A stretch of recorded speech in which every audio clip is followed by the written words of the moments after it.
we are in February, the month of love, so we thought it'd be appropriate to talk about the lover archetype this month.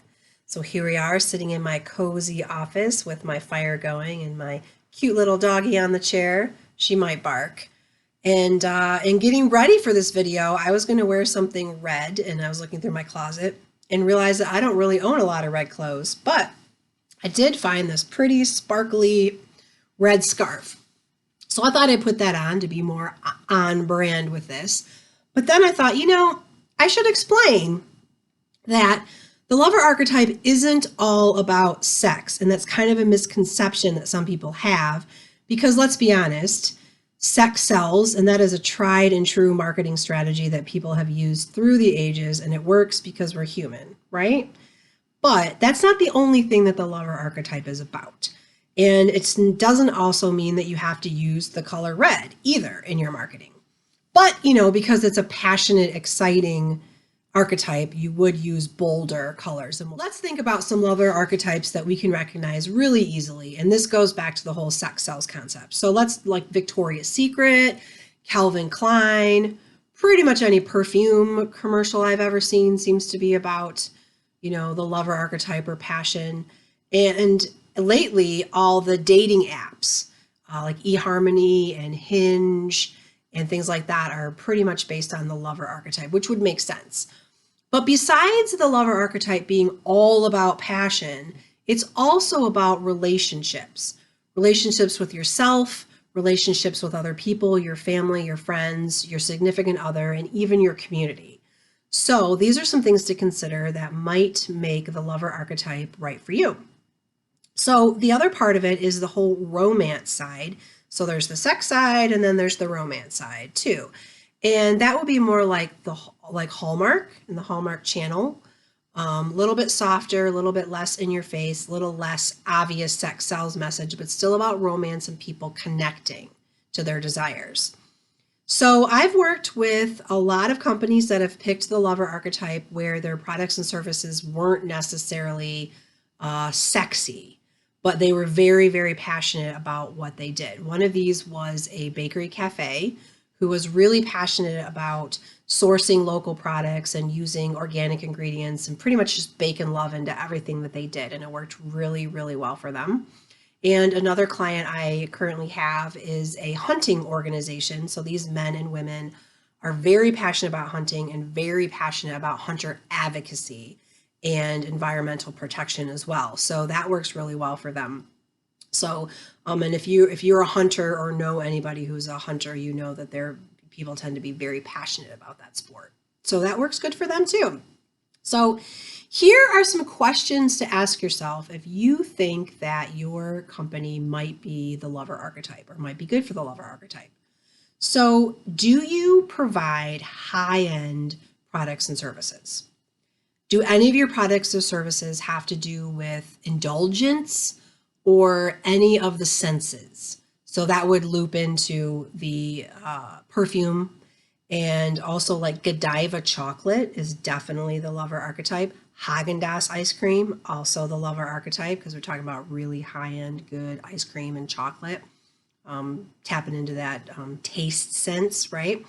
Or if you're super energetic and passionate and exciting, that would be a really good thing to think about the lover archetype. Another point would be if what you do connects people. So we were talking about the dating app, so that's kind of an obvious one there, but maybe a not so obvious one might be if you are a nonprofit organization, if you are connecting people with resources, connecting people in your community, or you're really passionate about the cause that you serve in your nonprofit. The lover archetype might be a really nice and refreshing alternative to the hero archetype.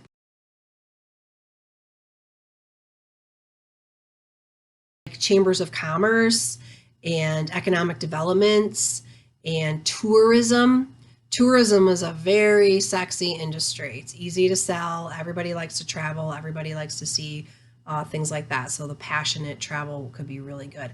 You might think that a lot of people would pick the explorer archetype for travel, which would be the obvious choice, but the lover could work really well for that too. So those are just some things to think about with your products and services if they are geared towards the lover archetype. And, you know, just a note, and I've said this before, but any archetype can work for any industry in any organization of any size. It's just how you use it and how you apply it. So there's not really any right or wrong answer here, except for your organization's energy level and values and mission statement and types of products and things like that. So yeah, sometimes it takes a lot of thought and thinking about what archetype works best for you.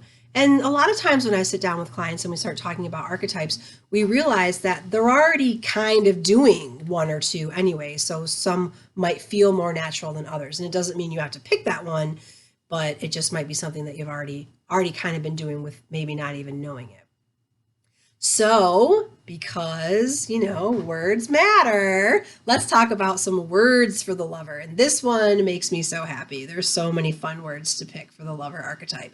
Words like breathless and captivating, elegant, enchanting, dazzling would be another one. You could go the other way and be like discreet or coy. You could use fetching. Let's see. Daring, dark, mouth-watering, irresistible, glowing, glossy, splendid. You get the idea, right? There's just like a never-ending list of words here that we could choose from. And if you're wondering, I'm getting these words off of my Lover Archetype word bank that we have available.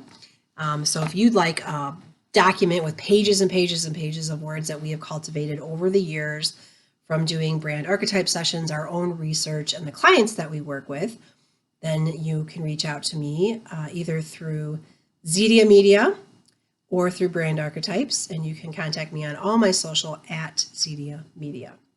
So I hope this gives you a good overall idea about the Lover brand, and I hope that it demystified the misconception that it has to be all about sex, because it doesn't. It can just be about passion. Well, I shouldn't say it can just be about. It is about passion and romance and connection, and those are very, very powerful concepts. So if you have any questions about the Lover Archetype, if you want to learn more about it and read our page on brandarchetypes.com, you can do that. You can also take the questionnaire to see what archetypes you might be leaning towards. That can also be found on brandarchetypes.com. You take the questionnaire, you get your results right away. It lists all the archetypes in order based on your results. And then, you know, let's have a conversation. Call me, talk to me, tell me what you're thinking, tell me your ideas. If you have a company that's already using the Lover Archetype and you have had some killer campaigns or different things that you've used that have really worked, I would love to hear about them. And we might even feature them on our podcast. So let me know. So to all you lovers out there, I hope you have a wonderful, wonderful February. Stay cozy, stay connected, and stay passionate. Mwah.